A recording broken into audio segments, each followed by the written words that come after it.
Hey guys, I was gonna upload this game, some 2 versus 2 I played, but I just looked at it beforehand, and both enemies are kind of noobs, so there's no point in commenting this. So I'm gonna move on to this 2 versus 3 game. Now, my friend Stefan sent this in. It's on Anatolia, and let's see what happens. Okay, so here we got a Loki. I think I've played with Kano before. He just seems like a familiar name. Okay. Wait, okay, so we got a Loki on the enemy team. We got a guy who doesn't know how to play because he's idling. So, wow, it's already game over. Okay, this Kronos guy is literally idling for a minute straight. And then there's this other guy who's Poseidon, who is also not taking a water. So, okay, I don't know what to expect out of this game, but this guy doesn't know how to play. He might as well just be an easy computer. So it's one guy who seems very good, one guy who's the opposite of that, and one guy who is completely beginner. Now let's look at the other team.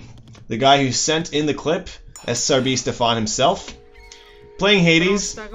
Yep, he knows how to play. Next player on the list is Jemish, his friend. He didn't go for water. I know he's mid, but he should still go for water. Like, considering he's raw and all, you know, he should still go for water. So this guy seems noob. I'd say he's a bit better than beginner. No, he is beginner. Let's just call him beginner. And the third guy is Roxas, whatever. He's playing Uranus, and he's playing pretty standard and well. So it seems like there are two okay or good, 2 good players on this team and 1 okay player. This team has 1 good player who seems really good, by the way, and 2 bad players. So let's see what happens. Nobody's up yet. We're 440 in. Okay, first one up is the Loki player himself. This is interesting. Going for a double temple. I guess that's pretty standard. Going for double hearses and gonna take the water with 2 docks. That's, wow, this guy seems almost professional, like really, really good. Going for Herser Rush on the water, as well as probably pumping out ships right now. I don't even know how he can afford this. Double Hersers, and he has enough wood to make some warships. So any second now he's gonna go for those too. And wow, okay, so he's got lots of dwarves from the first age. I guess that's how he can afford all of these Hersers. That makes sense. And now he's catching up on wood with more villagers. Interesting strategy.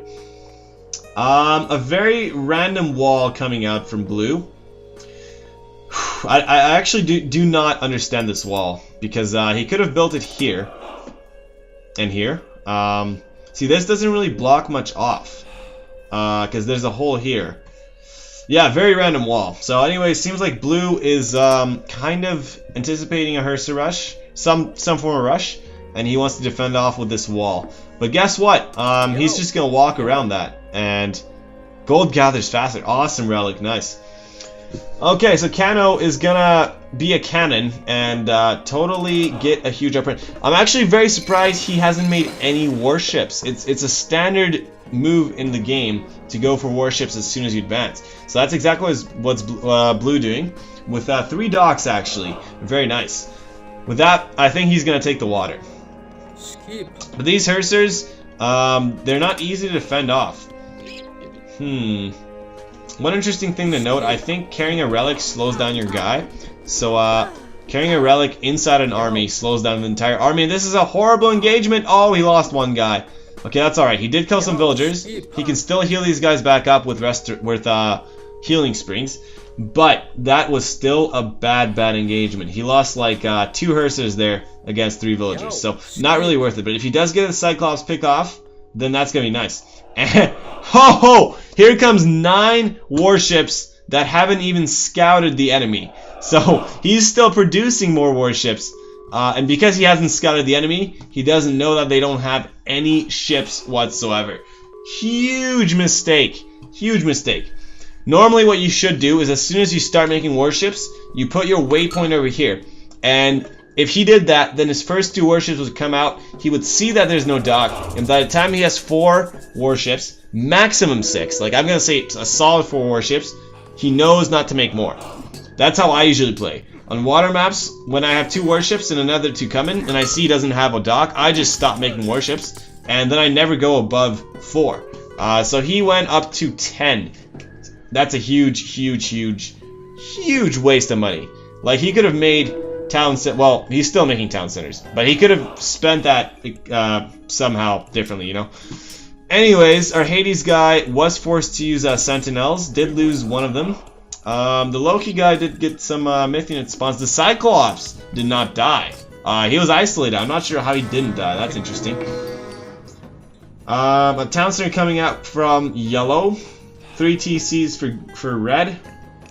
And okay, Gemish is a total noob. I thought he was better than green, but score-wise and everything, he is way worse than the other team. So this is an interesting match. A very, very even match according to scores. This team is still ahead with 2 good players. But yeah, I'm pretty sure Kano could deal some serious damage. And this guy makes the exact same mistake as Red made. He doesn't even scout out the enemy. Right now, he could attack and do some serious damage because this guy has no warships. But without scouting, he's just going to keep massing and massing and massing up until he has so many. So he's got 12 now, but he could have moved in with like 4, you know? He made 8 extra, just like that guy. He has to delete all the ships later on. Now, this guy won't have to delete his ships, but still, that's a huge mistake not moving in right away. It's a waste of time, waste of resources. He could have just not made those ships until later on, if he's not going to attack with them, you know? That's why it's considered a waste. This relic is still here. This guy really needs to send this relic back and get faster gold. Or just make a temple right here. That's a good move too. What's his upgrades? He doesn't have gold upgrades. I'm actually kind of shocked. I know he's got lots of gold, but still, not having upgrades is kind of weird. Okay, so here come the warships. Because he has so many, he can actually destroy off the docks no problem. Yeah, whatever. Good stuff. Let's just keep going. Oh, here's an army moving out. That's a very small army. Very, very ballsy move to move out. And going for the wall. I think this army is going to get surrounded and gonna be destroyed. Oh, 15 Hersers are going to move back. That's alright. This army will probably fall. And Stefan's in some serious trouble. I almost said cereal. Woo! I need a drink of water. Oh man. Nice pick. How's gonna go down? So once purple is gonna lose his dock, there isn't too much he can do. Now he had enough economy to go to the Hurricane just a second ago, so I don't know where his food disappeared to, but he definitely had enough. That's really weird. Okay, so he's not advancing and he's not producing warships either. Very, very weird move on Anatolia. He's going all in on Hersers, so he's just playing land. So green's coming in now. Wait, that's his likely. So some serious damage is happening on this side of this team. Red, on the other hand, is moving out so much that green's probably going to get destroyed soon enough. That's going to be devastating. Oh, and he didn't even have a dock. If he simply had a dock, he would have spawned a Skyla, and he could actually take the water right now. Oh, man. Oh, it's hard not to get annoyed by these things, because they're just simple mistakes. Then again, I make simple mistakes too, and everyone does, you know, that's part of being a human. Okay, so here comes the town center. That relic, by the way, he's been holding on to that for a solid 5 minutes straight. Keep in mind that carrying the relic is not going to give you the bonus. You have to garrison this relic in a temple to gain its benefits. So yeah, I'm actually very lost as to why he's not dropping that. This is reducing his speed and not giving him bonus gold. I know he's got lots of gold in the bank, but that's going to be needed, especially once he reaches heroic. So he's playing interestingly. He's going heavy dwarves onto resources. Weak at gathering food and wood. I personally never make dwarves onto wood and food, but when you're Loki, keep in mind that Loki is huge on offense. So Loki can play really well even without economy. In my opinion, Loki is the only god in the game that does not need a good economy to have a good attack. Because with any other god, you can rush or you can go all in and all that, but if the enemy defends your initial all-in rush, then you will lose simply because you didn't have a proper economy. However, if you're Loki, you don't need a proper economy. The enemy can defend your rush, and you can still keep spamming Hersers all day long, and you could probably still win in the end of the game because you're Loki. So that's just interesting, unless the enemy completely counters you. But you know, my point is that Loki's the only god that doesn't really require splendid economy, I'd say, personally. Anyways, so looking around, Red is doing really good. Surprisingly making Terma though. Now he's starting to produce other units as well. Contarius. Palace coming out here. Lots of Terma coming around. Probably gonna get some villager picks. Oh, what's this? Automatons. It's been a long time since I saw those. Yeah, yellow is not really playing too much. Neither is teal. So this is almost like a 2 versus 2. But the title of the game is 2 versus 3, so I'm still waiting for the 2v3 to happen. I think somebody's gonna resign, and yeah, that's gonna be interesting. Whew, just gonna drink some water.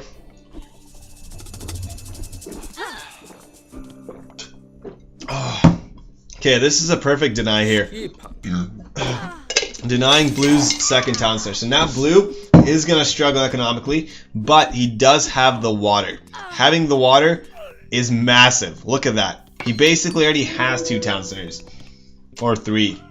Yeah, like, this is a massive. I'm still shocked that Purple did not even try to commit on the water. At all. The point of water is not simply to have it for 8 minutes. It's to have it, you know? Anyways. Yeah, SRB Stefan is pretty much maxed out on economy and eco upgrades, doing very, very good. And now that he's heroic, he could definitely spam some Hypaspis. I think that's exactly what he's doing. Hypaspis, Hoplites, and Toxotes with some heroes mixed in there. That's a perfect counter against this pure Herser all-in strategy that is coming out from Kano. Now, Red is so high in scores and so far ahead that there's no way at all that the enemy team can stop him. In fact, I think these two guys combined would still die against Red without a question. Here comes a very early ceasefire, but it is a ceasefire nonetheless. Now, the relic is still there. Come on, man. Why did you pick it up 10 minutes ago? Like, ooh, okay, let's just scroll forward and see what happens. Like, he could simply build a temple here, drop the relic, and get a huge bonus from it. See, that's what he's doing, but for 8 minutes straight, he was just carrying that relic around. It's still there. It is still there. Yes! Woo! By the time Red got Mythic, he dropped the relic, man. Good job. Okay, so, Red's Mythic. He still doesn't have an army. I'm very confused right now, because Red... Nobody attacked Red this whole game. He maxed out his population, so he's going all in on economy.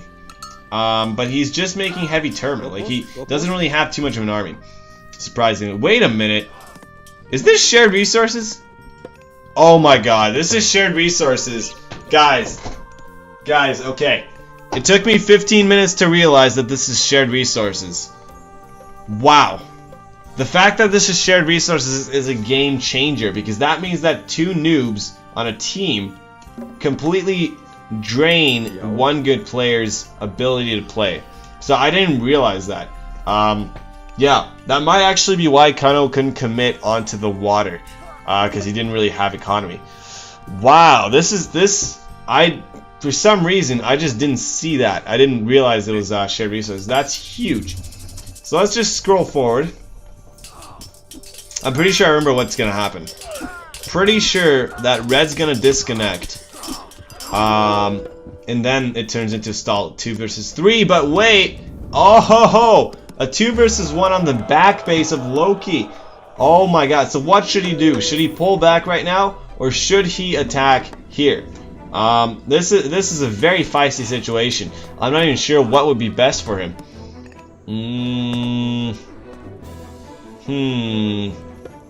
He is pulling back. Pulling back takes a long time, and these guys can just go back in the underworld passage. But on the other hand, Loki will not lose his main town center, so I don't know. It is good to pull back, but then again, he shouldn't pull back everything. because that takes a long time to walk there, and it's just a waste of time. This was an awesome move. And Red is still pushing forward. He's actually got so much base set up that Green can't really do much with his pure Hippicon, by the way. Wow. Tartarian Gate going down. That's pretty much the end of Green right there. Tartarian Gate goes down, and Red's got lots of palaces here with units popping out nearby. So, yep, that's that. Looking at everything, I think Red is the #1 economy supporter of this entire team.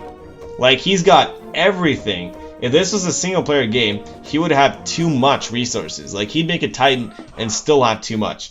So, good job on Red. Okay, so the defense comes here. Town Center survives. Underworld's gonna go down. They're probably not gonna lose too much army, though. And a secret dock comes out 18 minutes in game, from the looks of it. Or a secret base, or something. These 4 villagers are gonna do something. Okay, let's see. Flaming weapons! What a waste! What? Wait, no. Blue's got high pacifist and a real army here, so I guess this was forced. And there's the disconnect. Yeah, I remember it right. So Red disconnected, who basically could have soloed the entire team here, the entire enemy team. This is making more sense now. So because it's shared population, he was all in on economy, and that's what he put all his units towards. But now that he's disconnected, his stuff stopped gathering economy. So even though this team had a huge upper hand for 19 minutes straight, now they just lost their handicap. Now they're back to a standard game. Even though it's a 2v3, this is closer to standard than a 2v3. Simply because they had so much spare resources to play with. So I guess in a couple minutes from now, this team's gonna go broke probably, or slowly go broke. Wait. No. The fact that they already have heavy upgrades, the fact that they already have heavy upgrades means that they're not gonna have to spend much resources. So I think this team is gonna do good from now. One small mistake I gotta point out for Stefan, who is watching this video guaranteed.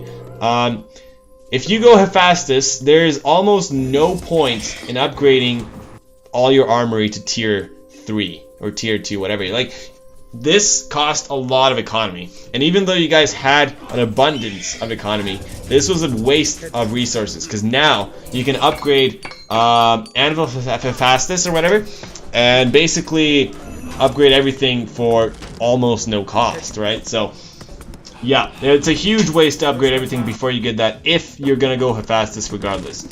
Anyways, now that it's 2v3, both of these guys are going all in against Kano's main base, and even though he had flaming weapons, I may have been wrong when I said it was a waste. He actually has no army now, and from the looks of it, they have no economy either, because these guys don't know how to play. Oh, that's brutal. That must be so annoying. Oh my god. Okay, so I think the best thing right now would be for Green to probably help. Oh, I see what's happening. Green and Yellow are still getting their position back here. Very, very slowly. So Loki's gotta solo this 2 versus 1. And that's not happening. These siege are simply too much. Yeah, this is brutal. This is just brutal.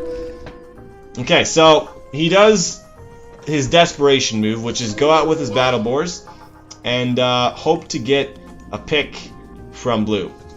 I'd say this is a good move. He can't really defend himself. Oh, he's got 5 boars. Wow.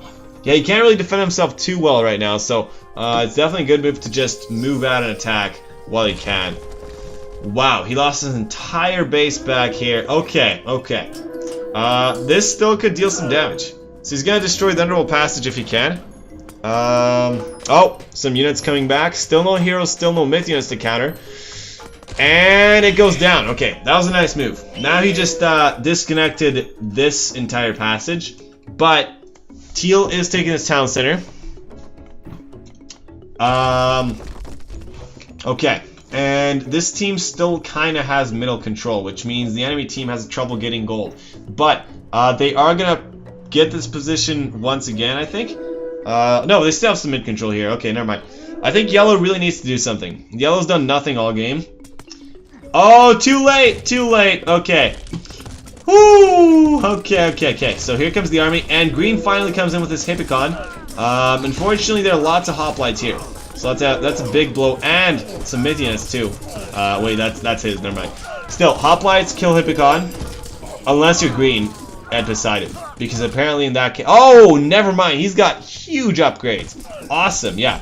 It's those upgrades that saved him. If he didn't have those, he would not have been here with these Hippicon. So, going through hips, got some siege too. Nice defense. Yellow is barely saved. Like barely. So basically, green's gonna wipe out the infestation in his team area here. And purple still hasn't resigned. So, this is a true team game. I actually love it in team games when people don't resign. Because of comebacks. In 1v1s, it's almost pointless to not resign if you're way behind. But yeah, whatever. Anyways, Titan's coming out for blue, which really cannot be stopped at all. So I think that guarantees a Titan. And now the real question is, can the enemy team defend against a Titan? First of all, Kano has no Hersers, and they have no economy to do anything. So the only thing they can do is max out heroes from the Poseidon player, or prevent the Titan, but that's impossible. Yeah, so there's really not much they can do. I think that Titan right there is literally a GG move. That's just a game-ending, devastating move right there. I think without that Titan, this game may be more interesting, but I can't say that it's a stupid move to take a Titan, because that is a proper play. And Titans aren't really overpowered at all. It's still proper play. They can be countered. It's just that this team is not really countering it right now. They are not making heroes. They don't have anything. So yeah, hold on. Let me just check green's point of view. Okay, so he's mythic. He doesn't have any heroes. Yeah, he should really be maxing out heroes right now, and probably get wood and go for a Titan himself, because he could pull it off. He could probably pull it off. That would be the perfect counter right now. Not much happening though. And I think Stefan is gonna come back and take the game. Oh, here comes an attack on yellow. Nice. Oh, a rock coming in, retaking the town center. Titan is now out. Okay. Fantastic. Horus, nice. Yeah, I'm really unsure what this team can do at this point.